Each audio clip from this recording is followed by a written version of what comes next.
142460, jurusan Pendidikan Agama Islam Setaya An-Nadwa Kuala Tungkal semester 4. Baiklah, video ini dibuat untuk memenuhi mata kuliah Administrasi dan Supervisi Pendidikan.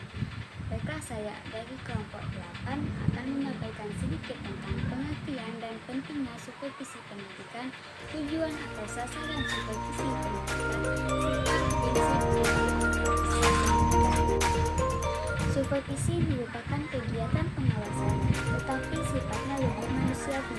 Kegiatan supervisi bukan mencari-cari kesalahan, tetapi lebih banyak mengandung unsur pembinaan, agar kondisi pekerjaan yang sedang disupervisi bisa diketahui kekurangannya untuk bisa diberitahu bagian mana yang perlu diperbaiki. Supervisi pendidikan adalah pembinaan yang berupa bimbingan atau tuntunan ke arah perbaikan situasi pendidikan pada umumnya dan peningkatan mutu pengajar dan belajar pada khususnya.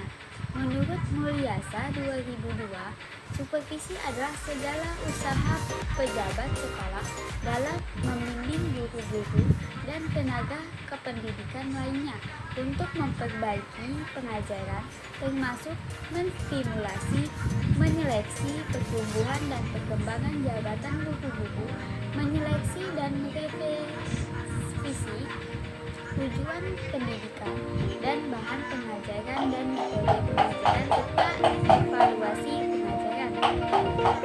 Supervisi pendidikan bertujuan untuk menumbuhkan kesadaran dari dalam, sehingga timbul keinginan untuk melakukan perbaikan demi perbaikan supaya pendidikan mengalami peningkatan kualitas, agar terhindar dari kemerosotan, keterbelakangan, dan kemunduran.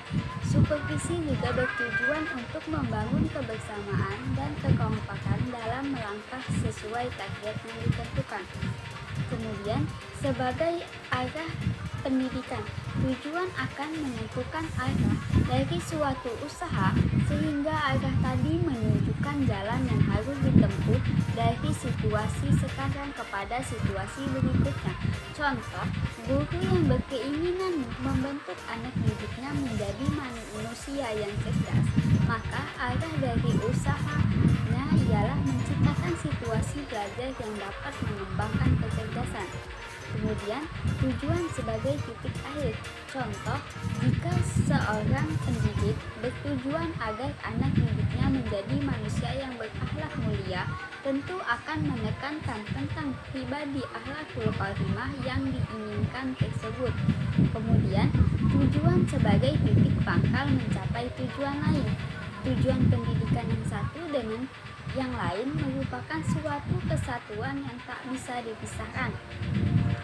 Kemudian, tujuan utama supervisi adalah memperbaiki pengajaran.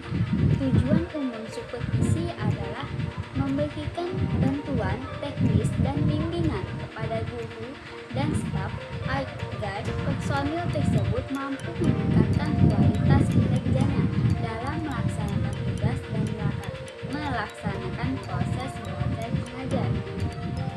Selanjutnya tentang prinsip-prinsip supervisi pendidikan. Salah satunya yaitu prinsip ilmiah. Prinsip ilmiah mencakup 3 unsur. Yang pertama, sistematika yang dilaksanakan secara teratur, berencana, dan kontinu. Yang kedua, objektif. Objektif adalah data yang didapat pada observasi yang nyata, bukan tafsiran pribadi. Dan yang ketiga yaitu menggunakan alat, yaitu alatnya yaitu instrumen yang dapat memberikan informasi sebagai umpan balik untuk mengadakan penilaian terhadap proses belajar mengajar. Selanjutnya, prinsip demokratis, yaitu menjunjung tinggi asas musyawarah, memiliki jiwa kekeluargaan yang kuat serta sanggup menerima pendapat orang lain. Yang selanjutnya, prinsip kooperatif, meliputi seluruh staf dapat bekerja sama, mengembangkan usaha bersama dalam menciptakan situasi belajar mengajar yang lebih baik.